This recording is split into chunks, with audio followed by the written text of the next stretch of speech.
Welcome to my guide for advanced combat mechanics in Expedition Agartha. We will be going over manipulating hit reg, proper double and triple eating, and meta combat tactics. Since the game is still very new, I am working off what my experience has been over the course of the first 2 weeks. Anything in this guide is subject to being changed in the future, as we will be utilizing things that seem relatively unintended. Bear in mind that we have not used some of the most powerful builds yet simply due to accessibility. Thankfully, movement speed, the most meta kit available, can be bought from traders entirely. If you've ever played Chivalry, Mountain Blade, or Mortal, you will feel pretty comfortable with this fighting system. The only real difference is a lack of directional attacks. First and foremost, the crosshair does not matter whatsoever. This game uses the actual position of your weapon model and deals damage based on whether or not that weapon model collides with the enemy. This allows for something that existed in Chivalry, ballerina rainbows. Facing away from someone and heavy swinging will connect with the person that is now behind you. With the new patch that allows for two-handed weapons to deal cleave damage to multiple enemies, the counter to getting piled is wide swinging with a light attack. Bear in mind that both enemies could block that swing and end it prematurely. Hitting someone in the legs seems to ignore blocks. I'm not entirely sure about this, but it seems noticeable when standing on uneven ground as your opponent. Almost all weapon animations can be accelerated or dragged. An XL is when a player manipulates their attack by moving their camera the same direction as the animation. This causes the strike to land on their opponent sooner than their foe initially expected. Dragging is the inverse of that concept. Crosshair position to actually connect the animation to the enemy will change based on the weapon. If you land a kick on somebody, sometimes your weapon speed will be too slow to actually profit and hit them. Accelerating your weapon by looking left and forcing a right swing will almost always allow you to successfully connect after a kick. Spamming that combo can be viable, but people will kick back or get a block to exit it with momentum. Every weapon animation can be cancelled by a kick or a block, as long as you do it before the damage hitbox is applied to your weapon model. You can bait people into overcommitting to blocks by showing one animation and cancelling it for another. When you successfully land a hit on your opponent, you actually recover enough stamina to swing again immediately. This leads to situations where someone gains an incredible amount of momentum when someone starts missing blocks. Kicks are good ways to stagger enemies out of their momentum. If you find yourself stammed out and getting comboed, it's time to pop a stamina pot to kick them with or die trying. Dodging too much is noob bait. The amount of stamina you lose to it will eventually be the difference in the fight. If you feel like you need to make distance, running away should always be prioritized over actually dodging.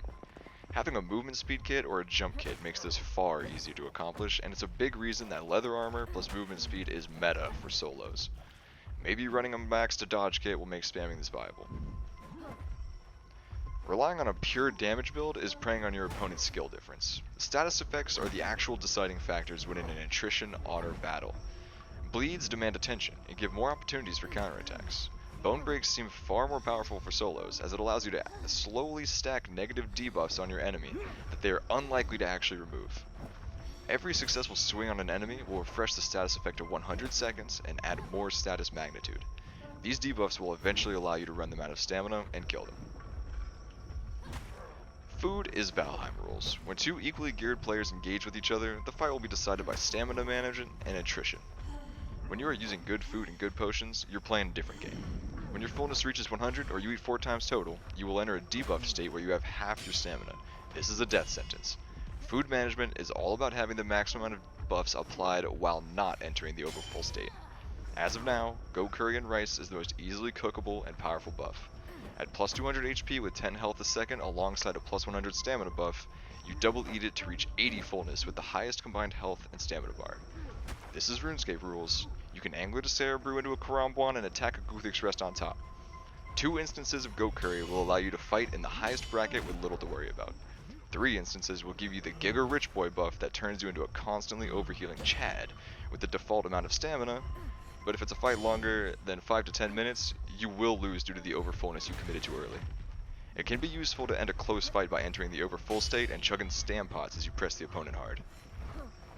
There are 2 different thresholds for mega buffing without being overfull, 59 and 69. Fullness decreases by 1 every 20 seconds. If you eat a single goat curry food immediately at the beginning of a raid, you give yourself the capacity to triple eat without being overfull for around 100 seconds if you can time your third food for when your fullness reaches 59. This same principle can be applied to the plus 30 fullness foods like cooked goat meat at fullness 69. A budget alternative to the real deal meals are cooked meats. Due to those simple foods only adding 30 fullness, you could triple eat them normally. You'll have the 200 more total health while the health regeneration is only 2 points less than double eating goat curry. Quad eating these is possible, allowing for 800 total health with 24 HP per second regen.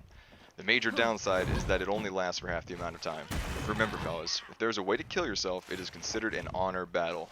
If the opponent starts acting dishonorable, walk your ass over to the edge and let them know that you are willing to just get all your shit back in insurance. The Undercroft by a ways has the most locations to kill yourself. In the ancient caverns, some of the ways you think you might be able to kill yourself have actually been invisibly walled off, so you gotta be careful about that. Remember, if your opponent is a dick, suicide is badass. No. Come on, I don't remember. Kissed or something like that. Kiss. Go, Kiss. I put my best battler against yours. Get parried. You guys are so good at this game. That was sick as shit. That was like some Bruce Lee shit.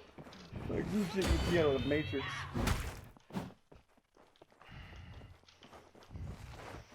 Get him, Kiss. Get him.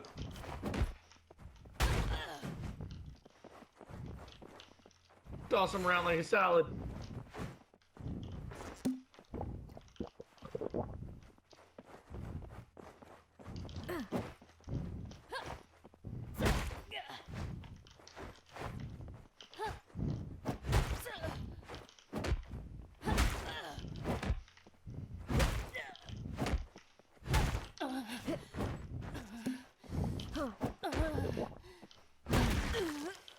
God, GG. 300% fucking bone break.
That is actually very interesting to watch.